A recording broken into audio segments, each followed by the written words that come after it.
So everyone, আসসালামু আলাইকুম, welcome back to my new blog. হঠাৎ করে আমার হাজব্যান্ড এসে বলতেছে তুমি এক্ষুনি রেডি হও, আমার সাথে বের হও। আর আমি বলতেছিলাম এখন তো প্রায় সন্ধ্যা হয়ে গেছে, এখন কোথায় যাব। এদিকে ও বলতেছে আমি এত কিছু বুঝি না, এক্ষুনি রেডি হতে হবে। তাই আর দেরি না করে রেডি হয়ে গেলাম। আমার কুট্টু বুড়োটাকে নিয়ে এখন চলে যাব। বের হয়ে দেখি অন্ধকার হয়ে গেছে, কিন্তু এই সময়টায় ঘোরাঘুরি করতে অনেক ভালো লাগে আমার, তাও আবার শীতের দিন। রাস্তায় এসে গাড়ির জন্য অপেক্ষা করতেছিলাম। ফাইনালি গাড়ি পেয়ে গেলাম। গাড়ি থেকে নেমে গেলাম। নামার পর আমি আবার রাস্তা পার হতে পারি না, এখনো আমাকে আমার হাজবেন্ড রাস্তা পার করে দেয়। জানি না রাস্তা পার হতে আমি এখনো এত ভয় কেন পাই।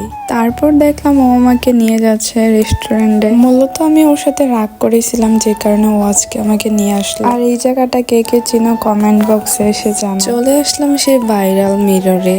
আর আমার ছেলে ঘুরতে এসে মাশাআল্লাহ কত খুশি। হ্যাপি ফ্যামিলি, সবাই আমাদের জন্য দোয়া করবেন। তারপর বসে পড়লাম যে কি খাওয়া যায়, মেনু কার্ড দেখে দেখতেছিলাম যে কি কি খাওয়া যায়। তারপর এত দেখা দেখির পর চয়েস করলাম চিকেন মাসালার সাথে নান। চলে আসলো খাবার, আর টেস্ট করে দেখবো যে এখন কেমন।